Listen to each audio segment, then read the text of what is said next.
बिस्मिल्लाहिर्रहमानिर्रहीम अस्सलाम वालेकुम नाजरीन, मेरा नाम अब्दुल्ला है। आप देख रहे हैं इंफॉर्मेशन केएस से। आज हम बात करेंगे न्यू सिस्टम के हवाले से।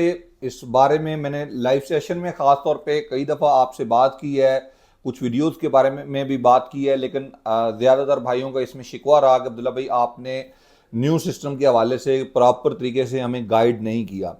तो आज इंशाल्लाह ताला आज की जो वीडियो है हमारी, वो आज डेट है जी 19 सितंबर 2024 2024। तो आज की वीडियो न्यू सिस्टम के हवाले से बहुत अहम होने जा रही है। ठीक है, आज की वीडियो में हम बात करेंगे नोटिस पीरियड के हवाले से जो न्यू सिस्टम में है, और इस्तीफ़ा जिसके ऊपर बहुत ज़्यादा वावेला मचाया जा रहा है, रिज़ाइन या इस्तिकाला आप कह लें। इसी तरह मैं इस पे बात करूंगा इंशाल्लाह ताला। ठीक है जी, सबसे पहले इस्तीफे से शुरू करते हैं। इस्तीफ़ा असल में आप सब हजरात का जो गिला है मेरे ऊपर कि आपने इस पे बात नहीं की, आपने इस पे कोई इतनी बड़ी मतलब हेडलाइन नहीं दी, इसको वो वीडियो में कोई हाईलाइट नहीं किया। तो ये एक बहुत बड़ी अचीवमेंट है कि इस्तीफे की इजाज़त मिल गई विदाउट रीज़न।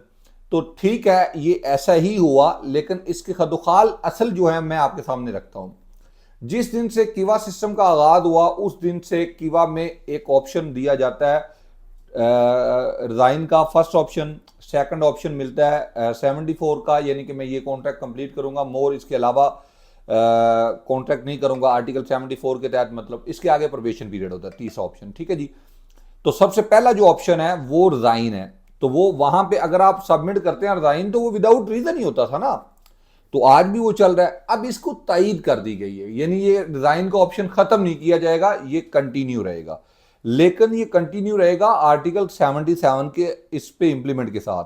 जिस पे ये तरमीम भेजी गई थी वहां पे आर्टिकल 77 को भी भेजा गया था कि इसमें भी इसको चेंज किया जाए। 2 सैलरी जैसे पहले कहा गया था, इसको चेंज करके कि आर्टिकल 77 को चेंज किया जा रहा था। इसको मतलब जो पुरानी हालत है उसे ख़त्म किया जा रहा था, नई हालत में ज़िंदा किया जा रहा था। और नई हालत ये थी कि 2 सैलरी आप पे करके ट्रांसफ़र ले सकते हैं विदाउट करंट एम्प्लॉयर के अप्रूवल के, या विदाउट उस रीज़न के उसका कॉन्ट्रैक्ट टर्मिनेट करके दूसरी जगह जा सकते हैं। तो उसमें आप सिर्फ 2 सैलरी देंगे। बाद में दोबारा से उसको पुरानी हालत में ज़िंदा कर दिया गया कि रिमेनिंग मंथ की सैलरी। ठीक है जी, अब जब रिमेनिंग मंथ की सैलरी में वो जिंदा है तो फिर इस रिज़ाइन का फ़ायदा नहीं है, लिहाजा इस पर बहुत ज़्यादा जो वावेला है वो गलत है, क्योंकि वो इसके ज़िम्मेदार नहीं है। ठीक है, इंफॉर्मेशन की ऐसे वाहद अदारा है सऊदी अरबिया में जो काम कर रहा है, जो अपनी न्यूज़ का, अपनी इंफॉर्मेशन का ज़िम्मेदार है। मेरी लोकेशन यहाँ पे सनाइया गदीम की है, रियाज की ये लोकेशन है। इसके अलावा इंफॉर्मेशन की ऐसे ये दावा कर चुका है अल्लाह के हुक्म से कि हम हर सिटी में आपसे मुलाकात किया करेंगे, और अनकरीब इंशाल्लाह ताला हम इसका आगाज़ कर देंगे। जैसे ही मसरूफियत थोड़ी नीचे आती है तो हर फ्राइडे जो है ना, हर सिटी का एक विजिट रखा करेंगे इंशाल्लाह ताला। फिर ऑफिस की बात आए तो वो इंशाल्लाह ताला हम उस पर भी अपने कफील से बात कर रहे हैं। तो इंशाल्लाह ताला जैसे ही रियाज से फ्री होते हैं थोड़ा सा, तो फिर आगे बढ़ते हैं आपके साथ। अब इस्तीफ़े की बात तो आपकी समझ में आ चुकी है कि इस्तीफ़ा ये असल में तायीद किया गया है कीवा सिस्टम की, कि कीवा सिस्टम में ये जो रिज़ाइन का ऑप्शन है ये रहेगा या नहीं रहेगा, रहेगा। अब मैं आपको जो लेटेस्ट खबर देने जा रहा हूँ, ये सबसे बड़ी खबर ये है सऊदी अरबिया की कि कफाला सिस्टम ही खत्म होने जा रहा है। ये बात ज़हन में रख ले। ठीक है, कॉन्ट्रैक्ट सिस्टम होने जा रहा है। जिसके साथ आपका कॉन्ट्रैक्ट होगा वही स्पॉन्सर होगा आपका। ठीक है ना जी, वही आपका कफील होगा, वही सारा सिलसिला होगा। इसी तरह जैसे ही आप कॉन्ट्रैक्ट को फॉलो करते हुए आगे बढ़ेंगे तो दैट्स इट, आप बढ़ सकते हैं। और यहाँ पे जो नोटिस पीरियड है वो भी, उसके बारे में एक गुड न्यूज़ मैं पहले भी दे चुका हूँ। दोबारा से इसमें थोड़े से अबहाम थे, मैं दूर करना चाहता था, क्योंकि आज मेरे साथ 2-3 बंदों ने सेम सवाल किया, तो मुझे अंदाज़ा हुआ कि मैं शायद वजाहत नहीं कर सका इसकी। नोटिस पीरियड भी चेंजिंग होगी। है नोटिस पीरियड में कैसे चेंजिंग होगी मैं बताता हूं आपको। जब कीवा पे हम तलब मंगवा के एक्सेप्ट करते हैं ना, तो वहां पे 90 डेज नोटिस पीरियड आता है वैलिड इकामा की सूरत में। एक्सपायर इकामा पे डायरेक्ट ट्रांसफर, वैलिड इकामा में 90 डेज नोटिस पीरियड आता है। बेशक हमारे इकामा मतलब कॉन्ट्रैक्ट बाकी है, नहीं बाकी, टर्मिनेट कर दिया, नहीं किया, कुछ भी है ना, जैसे ही अब तलब मंगवा के एक्सेप्ट करते हैं नोटिस पीरियड में, अपना सॉरी एक वैलिड इकामा में, तो वहां पे आ जाता है 90 दिन नोटिस पीरियड। इसमें मैं बात ऐड कर दूं कि इकामा वैलिड, वर्क परमिट वैलिड, दोनों चीज़ों वैलिड की सूरत में अगर हम तलब मंगवा के एक्सेप्ट करते हैं तो यहां पे आता है 90 डेज नोटिस पीरियड। अब इस 90 डेज नोटिस पीरियड के बाद ट्रांसफर होता है।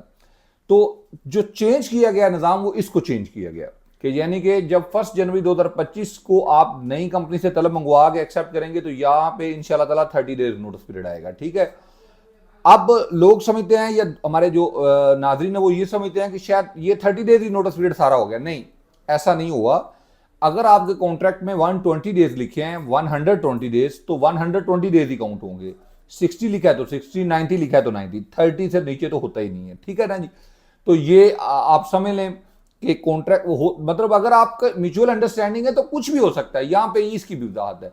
बाद में लोग कहते हैं भाई ये लीगल है, ये लीगल है, ये है वो। भाई जब आपकी म्यूचुअल अंडरस्टैंडिंग है तो कानून साकन है, कानून उस पर नहीं बोलता। जब दो बंदे आपस में म्यूचुअल अंडरस्टैंडिंग कर रहे हैं एक बात के ऊपर, किसी भी नुक्ते के ऊपर, खा वो शर्त सख्त है या नरम है वो बात की बात है, लेकिन जब दोनों अंडरस्टैंड है दैट बात खत्म हुई, दोनों उसके साथ एग्री कर रहे हैं, बात खत्म हुई। तो ये एक चीज है। तो ये जो कॉन्ट्रैक्ट टर्मिनेट करना हुआ करेगा वो आपने सेम टाइम में ही करना है। यानी कि अगर किसी का कॉन्ट्रैक्ट, और यहां पे ये भी अब हम रहता है कि मैंने कॉन्ट्रैक्ट टर्मिनेट कब करना है, मैं जब दिल करे कर दूं, नहीं। एंड ऑफ कॉन्ट्रैक्ट की डेट से नोटिस पीरियड काउंट होता है। अगर 30 लिखा है तो 30, 60 लिखा है तो 60, 90 लिखा है तो 90। ठीक है जी। तो बल्कि मैंने हमेशा कहा है कि अगर 30 लिखा है तो 39 काउंट करें, 60 लिखा है तो 78 पे काउंट करें, इसी तरह अगर 90 लिखा है तो 100 प्लस पे, 110 पे इसको काउंट करें। आप लोग लाजमी तौर पे इस कॉन्ट्रैक्ट को सेकंड ऑप्शन के साथ टर्मिनेट करें। नई कंपनी से रिक्वेस्ट आप अगर तो इस साल में मंगवाएंगे तो 90 डेज नोटिस पीरियड आएगा। 1 जनवरी को इंशाल्लाह ताला 30 डेज नोटिस पीरियड की वजह आपका ट्रांसफर हो जाया करेगा। और मजीद इसमें आसानियां इंशाल्लाह ताला जैसे जैसे आएंगी मैं आपको आगाह करूंगा। फिलहाल यही अपडेट है, जो मेन अपडेट है वो यही है कि नोटिस पीरियड को नए निज़ाम में 30 डेज कर दिया गया है। जो कंपनी से रिक्वेस्ट मंगवा के एक्सेप्ट करेंगे आप, जो आपका नोटिस पीरियड करंट कंपनी को आपने देना है वो सेम देना है जो आपके कॉन्ट्रैक्ट में लिखा है। 30, 60, 90, 120 कुछ भी लिखा है सेम देना पड़ेगा आपको, वो टर्मिनेट करना पड़ेगा। और कॉन्ट्रैक्ट टर्मिनेट की भी मैं एक शर्त बता दूं कि बाद कॉन्ट्रैक्ट में लिखा होता है कि आप इसकी हार्ड कॉपी भी एक कंपनी को देंगे, मेल्स करेंगे, ये सारा कुछ लिखा होता है। जैसे लिखा है वैसे टर्मिनेट करना पड़ेगा आपको। ठीक है मेरा भाई, इंशाल्लाह ताला आपको इसकी समझ आ चुकी होगी कि नोटिस पीरियड का भी मामला समझ आ गया है। इस्तीफा, इस्काला या कह लें रिजाइन, इसका भी समझ आ गई कि इसकी तायीद की गई है नए निज़ाम में और इसमें कोई इजाफा नहीं है। ये नहीं है कि अगर आप ड्यूरिंग कॉन्ट्रैक्ट को टर्मिनेट कर देते हैं विदाउट रीजन तो आपको पेनल्टी नहीं। भाई उस वक्त आर्टिकल 77 का इंप्लीमेंट होगा और वो ये है कि आपको रिमेनिंग मंथ की सैलरी देनी पड़ जाएगी। तो इस मुसीबत में ना पड़िएगा, एहतियात कीजिएगा। अगर आप दे सकते हैं, पे कर सकते हैं, तो ये इन केस ऑफ केस होगा। या तो कंपनी के साथ म्यूचुअल अंडरस्टैंडिंग है, उसमें कोई किसी का तल्लक नहीं। लेकिन अगर म्यूचुअल अंडरस्टैंडिंग नहीं है और आपने तलब मंगवा के मतलब इस तरह करते हैं तो फिर वो आपको रिमेनिंग देनी पड़ेगी सैलरी। और ये थ्रो ऑन अदालत भी हो सकती है, आपकी आपस में अंडरस्टैंडिंग हो सकती है। अगर कफील इस पे इस्तिफादा नहीं करता, वो कुछ डिमांड ज़्यादा कर रहा है, तो फिर आप कोर्ट के ऊपर छोड़ दें। ये उस वक्त होगा जब आपका कॉन्ट्रैक्ट टर्मिनेट हो चुका होगा या आपने रिक्वेस्ट मंगवा के एक्सेप्ट कर ली होगी। कफील उस वक्त आपके खिलाफ दावा कर सकता है। मज़ीद किसी भी रहनुमाई के लिए, किसी भी मामलात के लिए मैंने आपको बताया कि रजिस्ट्रेशन का हमारा सिलसिला होता है, मुनफरद नौयत के मामलात होते हैं, उसमें आप लोग मामला ख़राब करके रब्ता करते हैं कि अब्दुल्ला भाई अब बताएं। तो मेरा मशवरा है सऊदी अरबिया में रहने के लिए, अगर आप मासूमियत में ज़िंदगी बसर करना चाहते हैं तो इंफॉर्मेशन KSA की रजिस्ट्रेशन हासिल कर लें। नंबर है 00923017685495। कोई इतनी बड़ी रजिस्ट्रेशन नहीं, 100 रियाल पर ईयर है। और ये रजिस्ट्रेशन जो है ये सिर्फ आपके पास मौका है 2024 का। इसके बाद रजिस्ट्रेशन फीस चेंज कर दी जाएगी इंशाल्लाह ताला जी। ठीक है जी। इसका अब जो टाइम साल वाला है वो सिर्फ ये लास्ट ईयर 2024 है जिसमें हम ईयरली रजिस्ट्रेशन कर रहे हैं। इसके बाद मंथली या 6 मंथ की रजिस्ट्रेशन हुआ करेगी। ठीक है जी इंशाल्लाह ताला। इसको 1 जनवरी 2025 से रजिस्ट्रेशन का भी निज़ाम चेंज होगा। इसमें ये होता है कि बाद दफ़ा आप एक मखसूस मामले में उलझे होते हैं, आपको उसकी मेरी वीडियोज़ वैसे हर टॉपिक पे होती हैं लेकिन आपको नहीं मिल रही होती है, आपको बात करना नहीं आ रहा होता कि मैं अपने क्या आर्गीमेंट दूंगा, तो नुकसान से पहले आप मुझसे रब्ता करेंगे तो फायदा है। अगर आप सारा काम खराब करके कहेंगे अब्दुल्ला भाई अब ये हो गया, मैंने ऐसा कर दिया, सब कुछ कर दिया, तो अब बताएं मैं क्या करूं, तो अब तो रास्ता आपने नहीं छोड़ा तो मैं क्या बताऊंगा।